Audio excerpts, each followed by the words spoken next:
Hey, what's going on everybody? Welcome back to another video. Today I'm going to be talking about All Hallows Eve. So I've seen this movie before, and let me tell you what, after rewatching it, this movie still slaps. I liked it the first time that I saw it, but after rewatching it, I have a greater appreciation for it. I enjoyed it more uh, on this watch than the last time I watched it. And part of that is because I feel like I have more appreciation for Damien Leone as a director after seeing Terrifier 2, after seeing his success, his evolution, and I have more appreciation for this film after seeing the evolution of the character. It's cool to see, the origins of the character. You get to see the first on-screen appearance of Art the Clown in the first short in this film, The Ninth Circle, and it's cool to see what the franchise has become. Even though this isn't really part of the Terrifier franchise, it does feature, the titular character Art the Clown in his first couple appearances. So I absolutely love this, and I really just appreciated it more this time. And I mean, in addition to just like my appreciation for the character and seeing the evolution of the director, I just think uh, this is a great film to watch in October. It's extremely creepy. I think the score, the music, is actually really darn good. It's not in your face. It's pretty subtle, but it's got this good creepy Halloween-esque, not Halloween-esque like Halloween the movie, but it's great horror movie music, and this movie it has a great Halloween feel. The Halloween atmosphere is all there. This is a great movie to watch in October. I really like this. It takes place on Halloween. You got the kids coming back from trick-or-treating. They actually, yeah, now that I did, give you all my overall thoughts that this movie rocks, I'm going to give you all a quick little plot summary. I'm not going to get, too detailed because it's an anthology, so, it's not like it has the most cohesive plot, but the basic story is, it's Halloween night. You have these two kids, and they have this babysitter watching them. They get back from trick-or-treating. They're watching Night of the Living Dead. They're watching. That's what you do. Halloween. When I was growing up, I would always get home from trick-or-treating, and AMC was my go-to all October. They would just play horror movies all month. They would play a lot of the movies from the Halloween franchise. They would play all kinds of great horror movies, but always after trick-or-treating, I would get back and watch horror movies on AMC. So these kids, they get back from trick-or-treating, they're watching some horror movies, they're looking through their bags of candy, and someone threw a VHS tape in there. And this came out in 2013. I mean, who's giving out VHS tapes at that point? Give out a Blu-ray. I was so surprised. I'm like, these are younger kids. They're even, I'm a young guy. That they're even younger than me, and then they just happen to just have a VCR like right in their living room, and I mean, I don't understand it, because I can understand, some people do still watch VHS, mainly for nostalgic purposes. Like if you grew up in the 80s or the 90s, you might, collect VHS and watch VHS because it reminds you of your childhood. But I don't know why these kids in 2013 just happen to have a VCR in their living room, but who cares? But anyways, they watch this tape. They think it's just some scary movie. They don't really know what to think, but it's extremely scary. The first thing that they watch is the first short, which is The Ninth Circle, like I already mentioned, and it gets like extremely messed up and graphic towards the end. So the babysitter puts them to bed. She's like, "This is messed up. You guys can't watch all this stuff." Like, it's funny too, because this did come out in 2013, so kids growing up nowadays, they're subjected to all kinds of crazy stuff on the internet, and I like that commentary, like that kind of social commentary where they're like, "Oh, this is nothing. We watch way crazier stuff on the internet." And the babysitter's like, "What do you guys like? What are you watching? You watch worse stuff than this?" She's like, "You darn kids watching all these." She's like, "The internet's gonna it's gonna rot your brain," because it's like every generation, parents are saying that, like, back in the day. I remember in that Goosebumps episode, I think it was called The Masked Mutant. That's a really good episode. I think it's a two-parter, and I feel like a lot of people don't like that, but I always really like that one. But I feel like the parents in that, they're like, "Why are you reading these comic books? They'll rot your brain." Like, every parent or guardian or older individual, they always say that. Like, whatever the new generation's on, they're like, "This is gonna rot your brain." So I like that commentary of, like, the kids are like, "Oh, we're watching way crazier stuff on the internet," and she's like, "Oh, all that internet stuff's gonna rot your brain." But anyways, she puts the kids to bed. She continues to watch the tape. It gets creepier and creepier. All of these segments feature this creepy clown, which we know is Art the Clown, and eventually weird things start happening at the house. Someone might be in the house, and then Art the Clown actually comes into their reality and starts terrorizing them. So that's the basic plot. Just to get into a little backstory of this movie, it's kind of an interesting story. So, this is an anthology, like I said, and the creators of the film, they contacted Damien Leone, and they were just going to use one of his shorts. They were going to use Terrifier. I think at the time, Terrifier, it had some notoriety. It had like 100,000 views or a couple 100,000 views on YouTube. So the company who was making this, they found it, and they contacted Damien Leone. They're like, "Okay, like, we might want to use this," but they were initially gonna use films from other filmmakers as well, and all the wraparound segments and the movie as a whole it wasn't initially gonna be directed by Damien Leone, but he negotiated his way into having his other short in the film, and he created another short for it, which was the one in the middle with the alien. So in addition to that, this is his movie. He negotiated his way into doing the entire movie. He wrote it, he directed it, and he edited it, as well as he did all the special makeup effects. Of course, he goes insane with the makeup effects. So yeah, he was just like not having that. He's like, "Man, you're just gonna put my short in," which would have been a good look for him. That would have been like great exposure for the film. That would have been good, but he was not content with that. He's like, "No, you got, like, let me direct, let me write this, let me do the whole thing." And this was actually his directorial debut, like, for a feature-length film. So I think that's a great story. Like, he's like a hustler, man. Like, I mean, this was like a great starting point for him. First feature.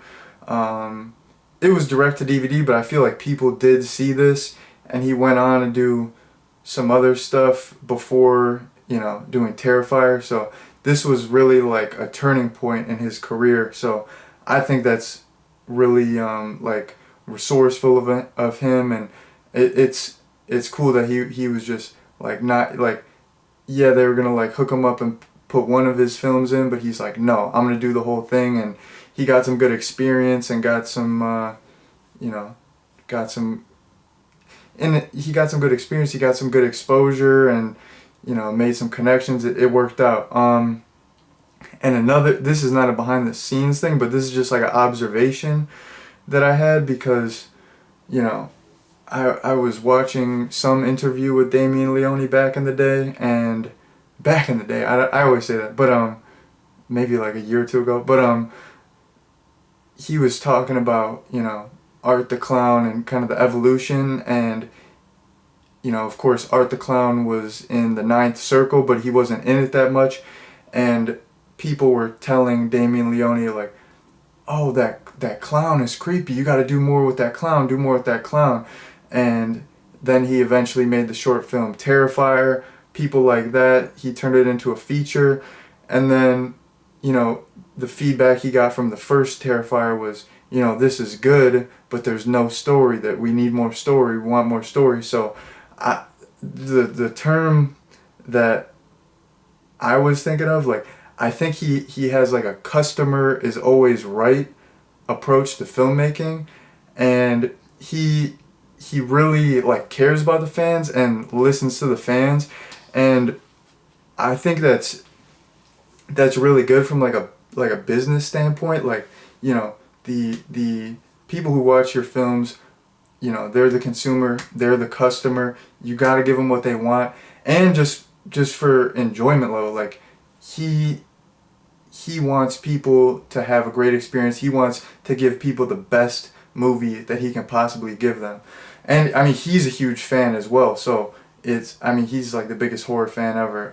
So it makes sense why he would care so much about the fans. But I feel like, I mean, throughout time, like the caring so much about the fans and listening to the fans, I feel like that's rare, but I feel like that's especially rare nowadays. I feel like filmmakers do not listen to fans. They don't care, and then like they'll be like from like a artist point of view, that's like, oh, I just want to make my movie. I want to do it my way. Like, I don't care about the fans. Like, this is how I want to do it. Or like they just act like the fans are stupid. Like, we're just going to put whatever out, and oh, they'll buy it still because it has the name, it's the big franchise. So I think that's really cool.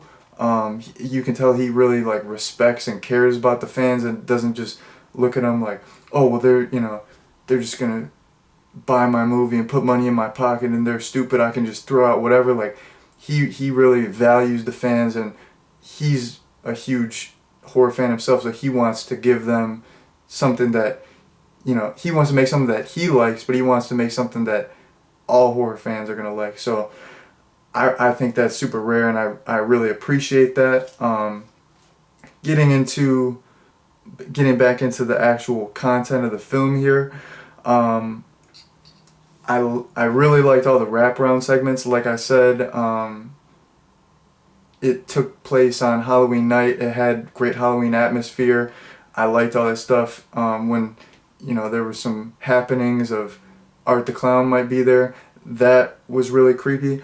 But in terms of the actual shorts in the overall anthology, I liked most of them. The one in the middle with the alien, I really did not care for at all. I know a lot of people hate on that because they think the alien looks bad. The alien looked cool. It looked fine to me. I mean, it wasn't the best costume ever, but, you know, it was supposed to be like the alien had like armor on. That's what I was thinking. So it's like, it's not like that was supposed to be like the alien's face. Like, the alien had like some sort of armor, some sort of suit on. The alien looked cool, but that segment was just kind of lame in my opinion, and it didn't really fit in with the Halloween feel in my opinion. But the first short, the Ninth Circle, was absolutely awesome. It was super creepy, super well done. I mean, he did that back in 2008, so, you know, that was, you know, pretty early on in his filmmaking. And, you know, this is before he had like a lot of resources. I think he just did it by himself, and it was like extremely impressive. Like, to rewatch it, I'm like, man, he did this all by himself. Like, this is a very like competent short film. This is like a good horror short. And, you know, he really like showcased all his makeup work, all the creature effects. There's all these like monsters and demons, and they look absolutely awesome. Of course, it's, you know, Damien Leone, so it's going to be like all practical, and just the creature effects in that first segment, and the overall feel. Like, the first segment, it was scary, it was messed up, it was awesome. And then the last short was Terrifier, you know, like the Terrifier short film, and that was absolutely awesome. It was creepy. It was gory. That was like, you know, because you only Art the Clown is only in the ninth circle a little bit, but in the Terrifier short, that's like Art the Clown on steroids. He's just so demented. Like he's like defacing bathrooms, cutting people's heads off. He's just stalking this girl and messing with her, and then, you know, I like how in the first Terrifier, like the actual feature film, you have him, you know, using a gun and shooting people, and this he's shooting people. Maybe some people don't like that because it's like a unwritten rule that slasher villains, they're never supposed to use guns, but I don't know, it just works for Art the Clown. It's like kind of, it's like, I don't know, he breaks all the rules, but for some reason it just works with him. I don't really know how to explain it, but I like that. And it's like, it's still like extremely gory and messed up and demented, like the way he shoots people. I know that's not like that doesn't really make sense, but I don't know. Like I feel like, I don't know. I like how Art the Clown breaks all the rules. In the short, Art the Clown was played by someone different, Mike Gianelli, who I think is friends with Damien Leone. I think he did a great job. You know, David Howard Thornton is in the feature film, and in Terrifier 2 is awesome, but I thought Mike Gianelli as Art the Clown was actually really good as well. So, you know, in terms of anthologies, I feel like every segment is not going to be great. So to have 2 out of the 3 segments be really good, I mean, in my eyes, that's a super solid anthology. So, yeah, I really enjoyed it. I Man, I pretty much talked about everything here in my notes. The one other thing that I thought was interesting was, man, the ending. Okay, so I'm getting into spoiler territory here, so if you haven't seen the film, this is a warning. The ending, Art the Clown killed the actual, like, the kids, man, and that's extremely dark. It's extremely messed up. The first time I saw this, I like couldn't even believe it. I'm like, what the heck? He killed the kids, and I think that's just in line with his character. Like Art the Clown, like I said, he breaks all the rules. There's like nothing he won't do. He's just the most demented slasher villain ever. Like he just does not care, and that's such a taboo thing. Like even in the most messed up horror movies, it's like an unwritten rule. Like, okay, you can cut people's arms off, you can cut people's heads off, you can, you know, have nudity. This can be a grimy, sleazy, demented film, but like, don't kill kids, man. It's like, kids are sacred, they're innocent, you can't kill kids. Like, the fact that they went there is ballsy. Even the fact that, like I said, Art is shooting people with a gun, it's like, it's ballsy. Like, this movie breaks the rules, it's extremely like sick, but I feel like it works.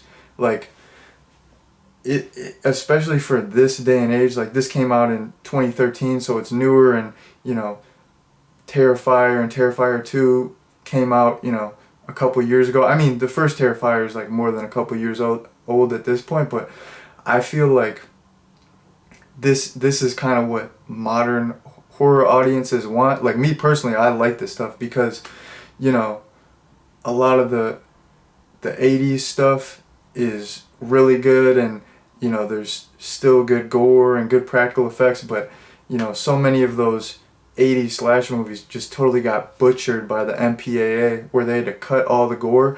Now you don't really see that. You can get away with like a lot more, and so much has happened since the 80s slashers. Like, you've had so many different subgenres. Like, you had the whole like torture subgenre with the Hostel movies and the Saw movies, where I feel like this is like a natural evolution. Like, we gotta like keep upping the intensity, upping the craziness, because that's what like people come to expect. Like, as much as I like movies like, the original 1978 Halloween or the original Texas Chainsaw Massacre, like those movies are famous for having like no blood.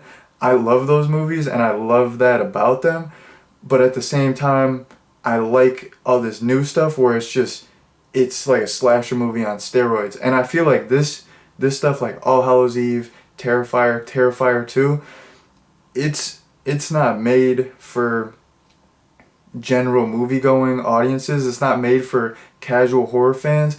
I feel like it's made by a hardcore horror fan for hardcore horror fans. And I mean, I just love this stuff. I love Art the Clown as a character, his look, just his demeanor, just everything about him. Just the kills in this are awesome.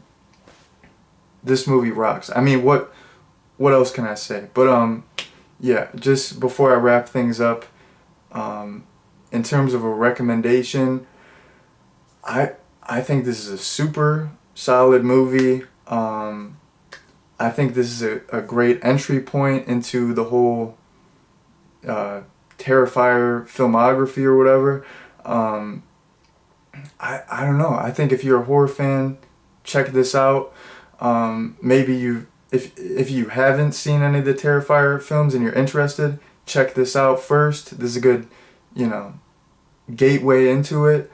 And if you have seen Terrifier 2, and you've never seen this, you got to check it out to see like the kind of origin of the character, because I mean, he was just going crazy from the beginning. But in addition to that, this is just a great holiday movie. It totally like encapsulates the Halloween as a holiday. It's got that Halloween feel. It's got the atmosphere. It's got the music. So if you're looking for something scary to watch in October or on Halloween, definitely check this out. And that's pretty much all I have to say. So I'm gonna wrap things up here. Thank you all very much for watching, and peace out.